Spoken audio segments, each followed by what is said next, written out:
Hey nerds! Welcome to Breaking the Source Wall, a show where a sometimes funny YouTuber explains various things from nerd media.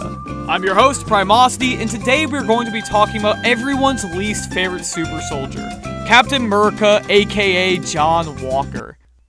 Before we dive in, be sure to smash the subscribe button if you're enjoying the content I'm putting out there, and drop a like if you want to see more videos like this.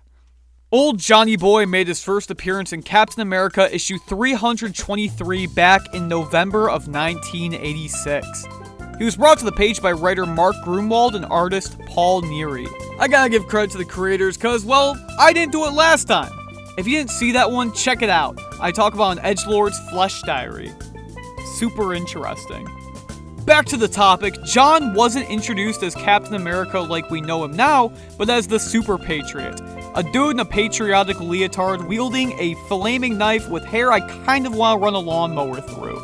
For some reason. Does anyone else feel that way? Or just me? Walker was a villain of the story he was in. A patriot with the opposite ideals and personality of Captain America. He was a big showman that actually staged a fight against terrorists to make him look good in the public eye. That's why there were so many theories about the Flag Smashers and Falcon and the Winter Soldier being a facade made by the government to promote Captain Murica in the eyes of the people. Man, starting to sound like Alex Jones. Captain Murica's turned the frogs gay! The friggin' frogs!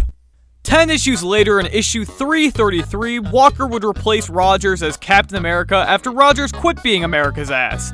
Marvel swapped Johnny in for Steve to change the status quo, to make it more modern for the times, as they felt a dude stuck in a popsicle from the 1940s wasn't super relatable.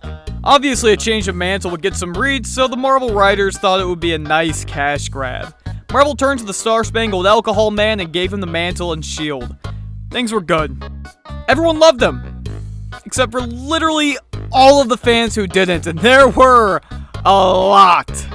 Marvel quickly realized that maybe this wasn't such a good idea after numerous angry fans ate their keyboards typing fan letters to the company about how Captain America is Steve Rogers, and well, they certainly aren't wrong. But what, oh what, does this remind me of? Oh yeah! What happened to this guy? Knowing Captain Murica wasn't going to quite work out for them, they instantly got on the move of getting Steve back the mantle, so they had to give him motivation to do so. Walker quickly became an angry fellow and grew very aggressive with his actions, the peak of which was when he was fighting Red Skull alongside Steve Rogers. Both Rogers and Walker were wearing their Captain America costumes against the leader of Hydra, and after their team up, Rogers reclaimed the mantle of Captain America. John's origin of becoming a super soldier was different in the comics from what happened in Falcon and the Winter Soldier. Remember that character that was talked about a ton, but was never revealed until the very last episode of the series, the Power Broker? Yeah, in the comics, that dude gave John the super soldier serum. He also gave it to Lamar Hopkins, aka Battlestar, who is also on the show, and well, what happened to him doesn't follow his comic history either. Cap fans, let's be real. Captain America does not have the largest rogues gallery out there. Not a ton of iconic villains in that department, so Marvel back in the 80s wanted to change that by adding some more characters. John Walker would join the roster of Cap's villains as the U.S. agent with a sweet black recycled suit to boot. Really, this costume design just looks sick, and the shield is a bit odd with the black center, but in a weird way, I kinda dig that too. A slightly creepy fact about Johnny Boy is that he always uses Steve's hand-me-downs. His costume is composed of Steve's older costumes, so when Rogers feels like his star-spangled suit isn't quite trendy enough and wants to get something a bit more quirky for the times, John will snag the outdated wear right off the hanger. He really doesn't care if something was so last month as many stereotypical popular white girls from the early 2000s would say, as long as he can spray paint it black. Think of him like the 14-year-old stalker fan to Rogers' boy band. If Steve jumped in the audience, Walker would be the first one to forcefully rip the clothes right off of them and put them on right then and there. He's kind of a weirdo, if you really couldn't tell. Honestly, I think this is kind of a cool part of his character. I don't know, I feel like it's definitely weird, but it's a neat little detail for that reason. It shows his dedication to his country as well as his respect for Steve in a very weird and very uncomfortable way. PSA so I don't get cancelled. Don't steal people's clothes. It's not cool. John is just a weird dude, so I think this works for his character. Twitter mob, please spare my soul. Hey, at least he's reducing, reusing, and recycling in that department. You know, this can even be seen as the man showing his green thumb and working to make the environment a slightly cleaner place. The only issue is I can also see Walker proudly stands with one foot atop a spilling oil barrel that's dumping its ooey gooey not so healthy goodness into a nice body of water, all while smoking a cigar held in his right hand, holding a half-eaten deep-fried Texas double whopper in his left, and blasting a bass-boosted Star-Spangled Banner at full volume from his 2014 Ford F-150 with a double turbo that he paid for using government-issued funds that were meant to be used for quote-unquote business, which he purposefully did not include in his taxes. Did I get a good chunk of the American stereotypes out of the way? Maybe add some firearms and an eagle in there and I think we're set. I didn't even talk about Florida. I unironically feel like Walker's a Florida man. He just gives me the vibe. But hey, maybe that's just me. John would later join the Thunderbolts, which was a team of some pretty bad dudes, but then redeem himself by joining the Avengers.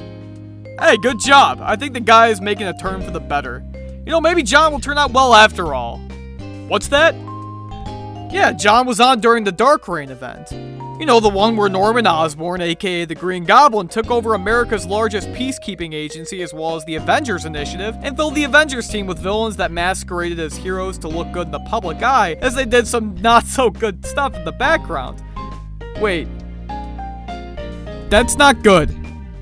This guy really walks the line between villain and anti-hero, and, well, he isn't walking steadily.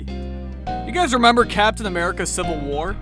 You know, the movie where all the super dudes got together and beat each other up at an airport due to political differences. I know. It's like Twitter, but in real life. It also introduced hip new characters such as Spoder Dude, Wakanda Forever, and the Funny Dancing Man. Ring any bells? Yeah, that was based on a story in the comics called Civil War. But the funny thing is, that got a very strange sequel around the time as the movie released for an easy cash grab, aptly titled Civil War 2. Creative, right? It's got Roman numerals, so you know it's gonna be good. At the time of this story, Steve Rogers and Sam Wilson both had the mantle of Captain America, but OG Cap wasn't quite himself. Due to some nifty reality warping on behalf of Jordan B. Peterson, Rogers became a member of Hydra, working undercover infiltrating S.H.I.E.L.D. Yeah, weird twist, right? None of the heroes knew about Rogers' not-so-nice motives, so they still highly respected and worshipped Cap as one of the best heroes to ever live, which made him very dangerous. This Cap wasn't a hero, some would even go as far as to call him an imposter. In Sam Wilson's tie-in story to Civil War 2, Captain Hydra wanted a distraction so he could do some sus stuff behind the scenes. So he approached Captain Murica and told him that Captain America doesn't deserve the mantle of Captain America, and that Murica needed to beat it out of him if necessary. Out of respect for the not-so-good Captain Hydra, who he perceived as OG Captain America, Captain Murica confronted Captain America and told him to drop the shield. Sam didn't believe Walker when he told him that Rogers said he didn't deserve the shield, obviously, which led to the US agent beating the tar out of Sam, and then Sam proceeding to beat the tar out of the US agent right afterwards. Honestly, US agent isn't an extremely popular character in the comics. He doesn't have a ton of history to him to explain.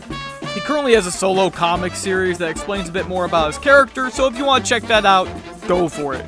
Personally, I haven't yet, but it might be something I'd check out. It looks kinda good from what I know about it. And yes, for those who don't know, Marvel and DC still make comics. I'm asked that question way too often. Come on, the comics inspire the movies. Miles Morales was only introduced 7 years before his starring role in Into the Spider-Verse. They're still pumping good content out. In the US Agent series, we do learn a bit about John's backstory. One I can't joke about. John's brother committed suicide due to the trauma he received while he was in service. The reason John tries to serve his country to the best of his ability is not just because he loves it, but it's because he's trying to honor his brother and do everything for him. Though he's crazy, John tries to do the best he can all of the time. He tries to be the best hero he can, even though he gets lost in the power he obtains. Honestly, I think the idea of an anti-hero Captain America would be amazing, and John as the US agent would be the perfect candidate for that. Keep his ideals grounded, keep the character gritty, and make him a bit less of a villain, and he would be solid. And on that note, I think we should wrap it up.